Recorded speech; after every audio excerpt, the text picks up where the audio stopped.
Michael Pruitt, Deputy Chief of the Fire Department, and I have been given the responsibility to approach the City Council to discuss a situation that has risen within our community concerning our local railroad and the offloading of ethanol fuel along the streets. They've not made any attempt to approach us about making an official depot to do this, but right now they're just doing it along the streets.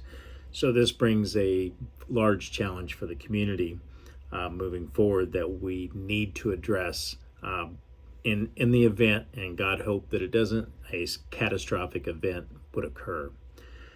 One of the things that we're dealing with here in our community as we approach the council is we have a mixed city council of Republicans and Democrats who don't always see eye to eye on issues. Now, hopefully, approaching them with a public safety issue like this is very important to both groups, and they will be all ears and moving forward and helping us with a solution, whether some of those are solved financially or some of those are solved through relationships with the railroad, other organizations within our community to help us work on hazmat response, or our mutual aid partners outside of our community.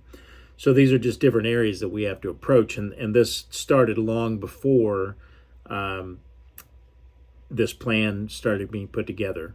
The conversations have started amongst local officials, amongst local public safety on this rising issue. So one of the things that we've done to navigate the political minefield that we're dealing with here is meeting with each one of the council members or any other person that is involved in or involves any other person or group that this offloading of the fuel could affect. And it actually affects a lot of people, whether it's private or public. So we were spending the time doing our due diligence. Obviously, we had to gather the facts first, talking to the railroad, find out where their stance was, what the decision was when they decided to start doing this, and hopefully, if they understand what our concerns are, which I think that they do. This has just been a matter of convenience for them, but their convenience has created an inconvenience for our community. And so now we'll start that process of working with our council members to talk about, again, what we can do right now and what we need to do in the future to make sure that in the event that we have any type of emergency, we can resolve that emergency.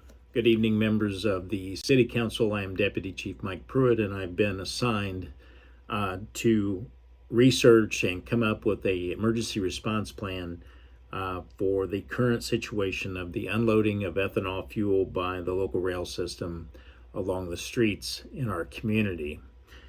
Obviously, this is something that we did not expect. It's not that the rail company is doing anything illegal. After doing some research, they are pretty much allowed to do this since we have no ordinances against this. So I'm coming before you to give you a plan of how we are going to monitor the hazmat situation or potential hazmat situation of the ethanol offloading onto trucks. But I want to talk about our three main risks that we're looking at here. Obviously, with ethanol and the offloading, there is always the risk of fire, and I'm not talking about small fire. I'm talking about substantial fire causing substantial damage and creating a major fire hazard to our community. The second thing is obviously the life hazard. If in the event that we would have a fire, there is a risk to all the individuals that live close by in this community. We have seen the emergencies occur in other communities across the United States involving rail incidents. And so I can't express how important it is that we get out ahead of this to come up with a plan. On top of the life hazards, the third big risk is obviously the long-term contamination to our community that could last for a generation. And so I'm not trying to scare anybody, but these are areas that we really have to be concerned about. And I feel as you as our elected officials we have to work together to determine a solution, whether that incorporates the rail company, bringing them in to do talks, which we've already done that.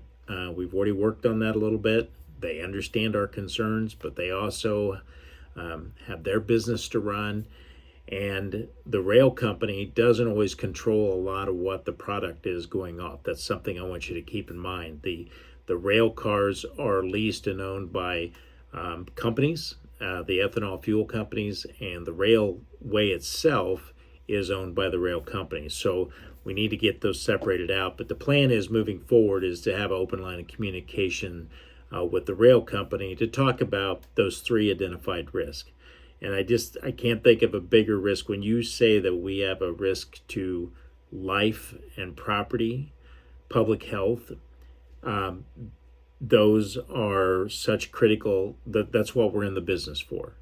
And so when we look at those three risks to our community, fire, contamination, and life safety, those are three areas that I want you to focus on as we move through this and we talk about the next steps, which are financial, things that are going to cost us money and what won't cost us money, but also some response alternatives. So let's talk about where we are right now. Locally, within our fire department, we have very basic capabilities to deal with an ethanol fire. Basically, we operate at a operations level, almost like an awareness operations level, where we can fight a certain amount of fire involving a fuel fire, but if that fire grows larger, our capabilities do not meet that.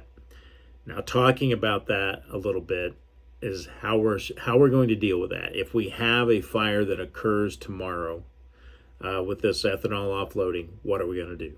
We've talked to our mutual aid partners. We do have collectively amongst the communities around us, we do have the capabilities to fight an ethanol fire.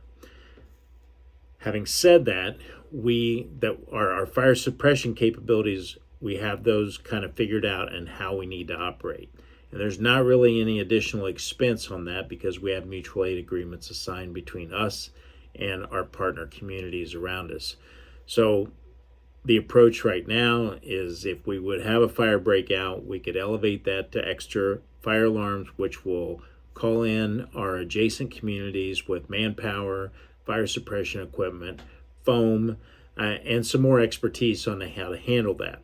Now, that's where our limitation exists because if we have to go and start operating at the next level of this hazardous materials incident, now we're looking for more specialized level A. When I talk about level A, that's talking about if we have to start working in the product or getting into the product or trying to contain it.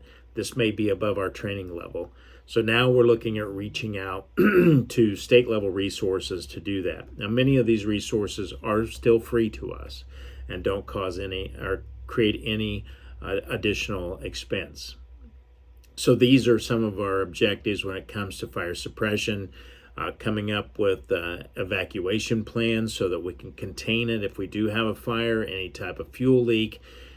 Early notification is very important in our community to make sure that the general public knows, whether that's through reverse 911, any type of alerting system we can get out there through social media to give people directions, because the last thing we want is to create panic in our community. But we have to train on that right now. We have to do some tabletop exercises to make sure that we have a suppression plan. We have an evacuation plan. We have a plan in place for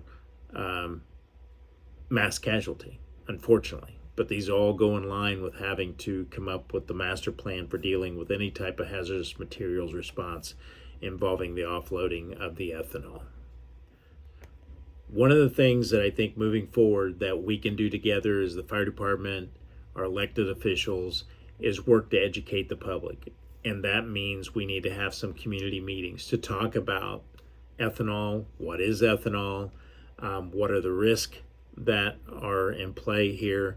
And this needs to be a collective effort between elected officials, the fire department, law enforcement, and the rail companies or the companies that are leasing these cars and actually doing the offloading, along with the rail system, to talk about what the risks are, what our plan is if something were to occur, what our long-term goals are going to be, and where this is going to go. Is this going to be a temporary type thing that the company is going to do with the rail system, or is this a long-term thing that we need to look at working with the leasing company for the rail cars, the railroad, to find a safer location to do this type of work instead of along the streets?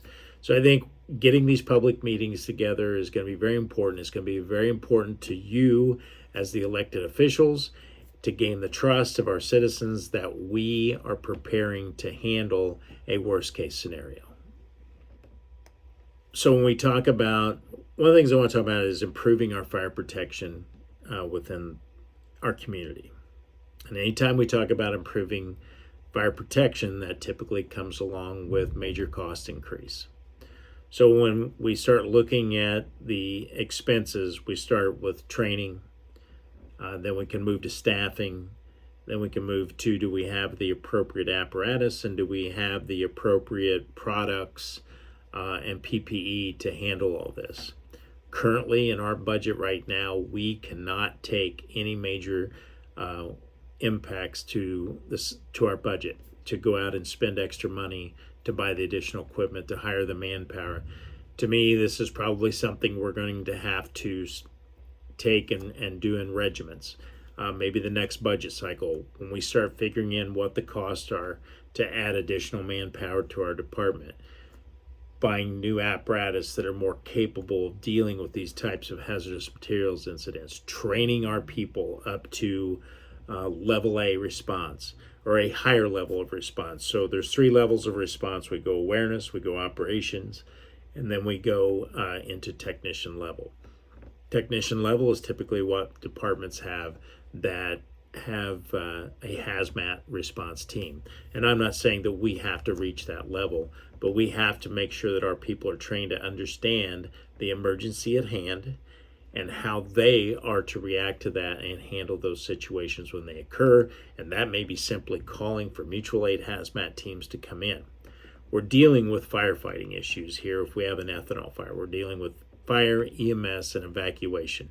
Those are, if we can do those 3 things right in the initial incident, we're going to gain a lot of ground on suppressing the fire and making the community safe.